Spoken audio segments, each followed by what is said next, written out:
Hi everyone, I'm Neil Harding. I'm Mark Ashworth. And welcome to Property Insight. So today we're going to be talking about 5 things that you should be considering if you have just created your limited company for buying a buy-to-let investment property. Okay, so first up is that the limited company is a separate legal entity to yourself the individual. Okay, so you have to think of the limited company in its own right as a separate entity. Okay, and therefore it's your responsibility as a director of that company to act in the best interests of that company. Okay, so everything that you're doing should be in the best interests of the company. Hopefully it will be the same as your interests as well, and they'll be aligned, but it's got to be in the interests of the company. Okay, that's really important. That said, it's also important to remember that in the word limited company, the limited liability element of that is not necessarily going to apply if you're giving personal guarantees for mortgages that you're borrowing to buy a buy-to-let product. Okay, and most lenders will insist on that. So if you're giving personal guarantees for your limited company, then if the company does not pay its debts, you will have to on its behalf. What you mean? So you're not off the hook if you go bust? No, you're going to be on the hook. You're going to be on the hook if you give a personal guarantee, and you probably will do if you get a mortgage. Okay, so next up is director's loan account. Okay, so what most people don't sometimes understand is, where does the money come from when you start the company? So the company's buying the property, but where does the company get its money from? Well, if you're going to be investing, then you may have money from savings. You may have remortgaged your own home if you want to release some of the equity. You may have inheritance. It might be savings. Wherever that money has come from, you would typically, on paper, lend the company the money. So you would potentially transfer it into a new company bank account. Then that company then purchases the property in its name with those funds that you have lent it.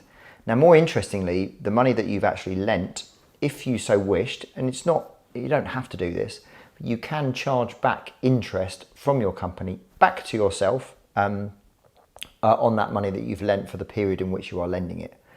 So let's say then some years down the line, as your company makes a profit, if there are profits left over, you can then use those profits to then repay back that debt to you, which obviously, because you lent it to the company in the first place and tax was probably paid at source when you earned that money, or if you inherited it, there may have been some inheritance tax paid, etc. You won't actually be liable for any tax on that, because it was a debt or some money that you lent to the company. So it's debt by the company, which then is paid back to you as an individual. So that's known as a director's loan account. So you may have heard that sort of commentary on director's loan accounts before. And that is one of the big benefits of owning in a limited company. Perfect. Okay, next point is corporation tax. So as an individual, you may be used to paying income tax. Unfortunately, I think we all have to at some point in time. Yep. Property investors pay income tax on their rental income. They may well also be paying capital gains tax if they sold a property. Companies, however, do not pay capital gains tax or income tax. They pay corporation tax in that event. Okay, so the corporation tax that you pay, once you've arrived at your profits chargeable to corporation tax, anything that's left after your tax bill is money that can be distributed as a dividend, and you can take as an income.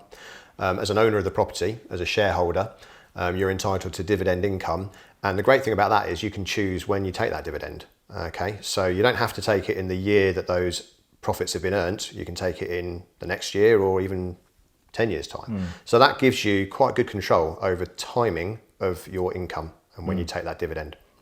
Yeah. So Neil, I assume is there any tax to pay on dividends, or? Yeah, there is. It's a different rate. So there's a paltry amount of tax-free income that you can get on dividends. It used to be £2,000, which used to be more than that. Even then it was £5,000 reduced, I think, to £2,000. It's only going one way. This year, 2023-24, it's £1,000. Next year, it's going to be £500 of tax-free. And then you are paying interest, but they are at reduced rates to the basic rate of income tax. So it's not as much as 20%, which is good. But those rates change frequently. And again, my advice would be check.gov website for those rates. Yeah. Cool. Okay. Next. Compliance. Okay. So there are a number of... I might need you to turn that screen around. Yeah.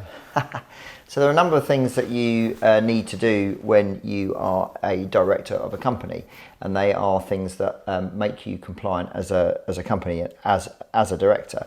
So you have to provide annual accounts. You have to provide what's known as a confirmation statement. You also have to do an annual corporation tax return. And all these things really can be done professionally by your accountant. So if you are running a limited company, it kind of means to me that you would be quite serious about investing and serious about running a business in property, whether that's alongside other income, earned income through you and maybe a partner. So therefore, I would definitely factor in some costs for that. I'd say probably annual costs for a limited company, anything between £1,000 and £2,000, depending on what your turnover is. I think that's a fair amount, and just make sure that your accountant is happy within that fee to file those returns and those accounts. But again, something to consider that many may miss. Yep. Last on the list, point number 5 are mortgages. We will and do talk a lot about mortgages in property investment, and there are lots of factors to consider when you're taking out mortgages. So how does this affect the mortgages in a limited company? Yeah, I think probably two main things, the purposes of this video content. One we've already touched on, which is the personal guarantee, which we touched on right at the start. But the second point really is that they do tend to be more expensive on the interest rates than taking out a mortgage to buy property in your own name. A couple of years ago, it might have been anything between 1.5% more expensive on a like-for-like comparable product, but nowadays I think that gap's narrowed a little bit, but it's still at least, I would say, 0.5% more expensive on interest rates for a buy-to-let product if you're applying through a limited company. Yeah, I think when everybody, or it was more popular to buy in a limited company due to the tax changes in the UK, and there was definitely a disparity between the rates that you could get as an individual and the rates that you would get as a limited company, because a lot of lenders weren't kind of used to, they didn't have systems set up to manage those applications. And so now it's become a lot more mainstream. Then, yeah, I think the gap has certainly narrowed. But it's still it's still a factor though. So again, it's really important to sort of try and understand the reasons why you're setting up that limited company, and is it right for you? Yeah, great. Okay.